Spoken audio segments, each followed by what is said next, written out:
അസ്സലാമു അലൈക്കും വറഹ്മത്തുള്ളാഹി. പ്രിയമുള്ളവരെ, ഞാൻ മദീന മുനവ്വറയിലാണുള്ളത്. ഇപ്പോൾ ഇന്ന് അൽഹംദുലില്ലാഹ് സുബഹി നിസ്കരിച്ച് ഇപ്പോൾ ഇവിടെ ഏകദേശം 6 മണിയാകുന്നു. സുബഹി നിസ്കാരമൊക്കെ കഴിഞ്ഞു. ജന്നത്തുൽ ബഖീയിൽ സാധാരണ സുബഹിക്ക് ശേഷമാണല്ലോ മദീനയിൽ നമുക്ക് അലൗഡുള്ള സമയം. അപ്പോൾ ജന്നത്തുൽ ബഖീയൊക്കെ സിയാറത്ത് ചെയ്ത് അപ്പോൾ ഇങ്ങനെ ഇൻഷാ അല്ലാഹ് ഉഹദിലേക്ക് പോകണമെന്നുള്ളൊരു ആഗ്രഹം.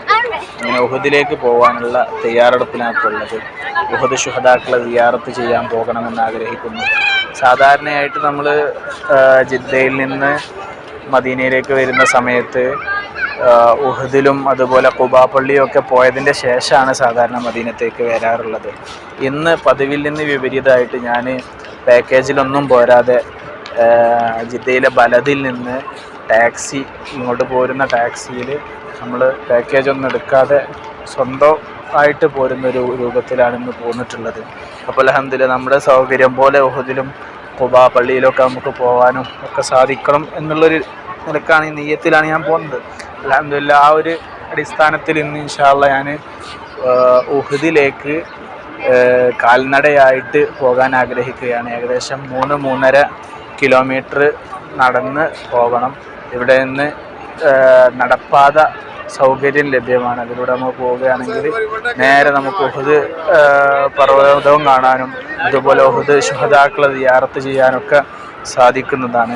ഇങ്ങനെ പോകാൻ ആഗ്രഹിക്കുന്നവർ ചെയ്യേണ്ടത് നമ്മുടെ മദീന മസ്ജിദ് നബവിയുടെ 335-ാമത്തെ ഗേറ്റ് ഉണ്ട്.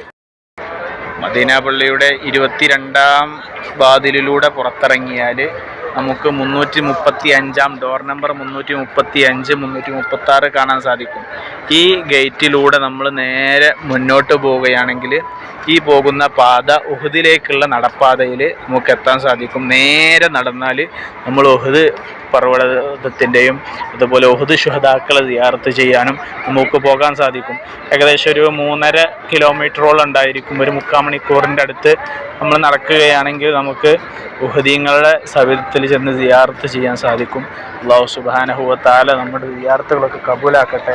റസൂലുള്ളാഹി സ്വല്ലല്ലാഹു അലൈഹി വസല്ലമ തങ്ങൾ ഉഹദീങ്ങളെ ഉഹദ് ശുഹദാക്കളെ സിയാറത്ത് ചെയ്യാറുണ്ടായിരുന്നുവെന്നും ഉഹദ് പർവ്വതത്തിനിക്ക് അത് സ്വർഗത്തിലെ പർവ്വതമാണെന്നും ഉഹദ് പർവ്വതത്തെ നമ്മൾ സ്നേഹിക്കുകയും ഉഹദ് നമ്മളെ സ്നേഹിക്കുകയും ചെയ്യുന്നു എന്നൊക്കെ റസൂലുള്ളാഹി സ്വല്ലല്ലാഹു അലൈഹി വസല്ലമ തങ്ങൾ പറഞ്ഞതായിട്ട് നമുക്ക് കാണാൻ സാധിക്കും.